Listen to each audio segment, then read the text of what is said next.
हम ये मानी ले कि खून के रिश्ता ही रिश्ता ना होला, खून के रिश्ता से बड़ा दिल के रिश्ता होला। और जैसे हमारा जौन भी संबंध बा, जौन भी रिश्ता पे आज तक वैसे बा कि हम रिश्ता के बहुत अहमियत दिले, बहुत ज्यादा अहमियत दिले और ये आजीवन रहे। इनकरा लोग से पूछनी है कि केकर केकर पति राम जी जैसन मिलल बड़े तक केहू ना बताओ, लेकिन हमरा के पता बा कैसन पति चाहिए, कैसन चाहिए कि सासु चाहिए माए जैसन, आदेवरा छोट भाई जैसन, कि होखे जब बियाह बाबा, हमू बाबा से कहतनी कि होखे जब बियाह दुगुन में कि राम जी के जैसन चाहिए हमरो दुल्हा बाबा, राम जैसन चाहिए हमरो दुल्हा बाबा, राम जी के जैसन चाहिए हमरो दुल्हा बाबा, राम जैसन चाहिए हमरो दुल्हा बाबा। सासु चाहिए माई जैसन, देवरा छोट भाई जैसन, सासु चाहिए माई जैसन, देवरा छोट भाई जैसन, होके जब बियाह और ई जिम्मेदारी हम चंदन भैया के देतनी कि राम जी के जैसन चाहिए हमरो दुल्हा बाबा, राम जैसन चाहिए हमरो दुल्हा बाबा, राम जी के जैसन चाहिए हमरो दुल्हा, राम जैसन चाहिए हमरो दुल्हा बाबा। क्या बात है, ठुमका लागो लागो,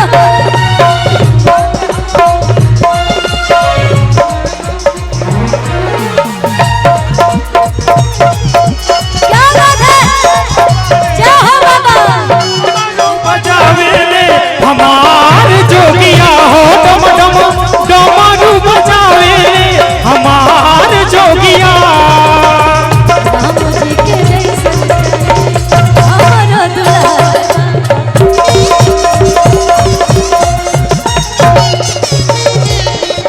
जितना अच्छा कॉमेडी करेंगे उतना अच्छा डांस भी करते हैं आप, मुझे पता है। हम चाहेंगे कि एगो ठुमका लगना चाहिए आपका, लेकिन किस लाइन पे?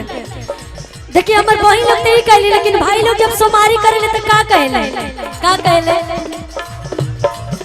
तनी बिरैया में आ जाबे में रिदम तनी तनी हाय हाय हाय कि बेल के पतैया पर लिखा तनी लेटा, कि बेल के पतैया पर लिखा तनी लेटा।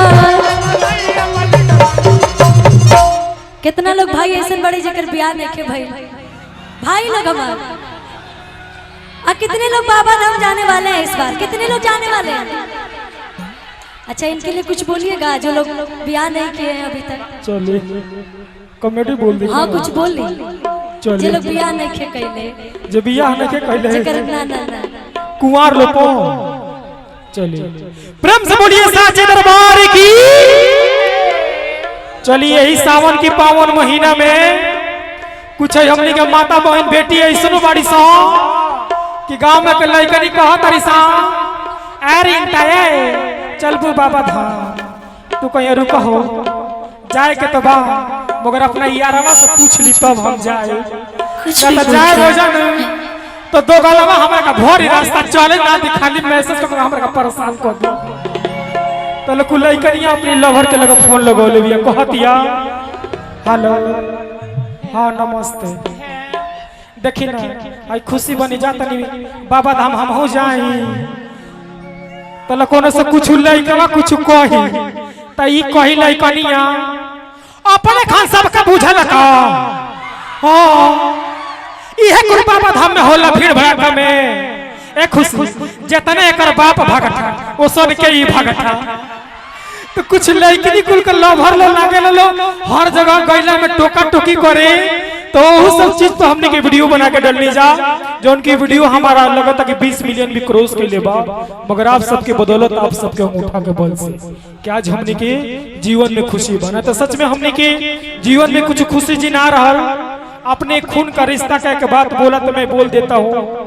हमारे मुश्किल घड़ी में मेरा परिवार भी मुझे साथ नहीं दिया था, मगर उस मुश्किल घड़ी में हमारे मित्र, हमारे सहयोगी, हमारी माता बहन बेटी ने साथ दे करके और आज मुझे यहाँ तक पहुँचाए हैं, तो आप लोगों ने मुझे यहाँ तक पहुँचाया ना, तो मुझे मेरा कोई साथ नहीं दिया था। आज हमारे मंच पे तमाम बड़े बड़े स्टार, तमाम बड़े बड़े लोग कलाकार आए हैं, और उसी के बीच में हमारे विष्णु भैया लीवे फर्नीचर के मालिक हमारे आए हैं, जो आज मैं इस मंच में खुलेआम बोलता हूँ कि हमारी पत्नी भी जब आई थी तो अच्छा बेड लेके नहीं आई थी। मैं दिल से बोलता हूँ, मैं गरीब घर के परिवार में मैं शादी किया था, मगर हमारे विष्णु भैया ने, आइए ना इधर आइए ना, आज इन्होंने हमारे घर में बेड और अलमारी इतने लगवा दिए हैं कि आप सबसे मैं क्या बोलूं। इनको मैं कोट कोट नमन करते, थोड़ा ताली बजा के इनको आशीर्वाद दे दीजिएगा। अब मैं आता हूं इनके यहाँ प्रमोशन करता हूं तो कभी पैसा का बात नहीं होता है, जो मन में आए वो हम बोल देते हैं, जो इनकी इच्छा होता है मेरे साथ कर देते हैं। लाखों लोगों को भैया हंसा के, लाखों लोगों को हंसा के 1000 तरह की बीमारी का इलाज होता है उसमें।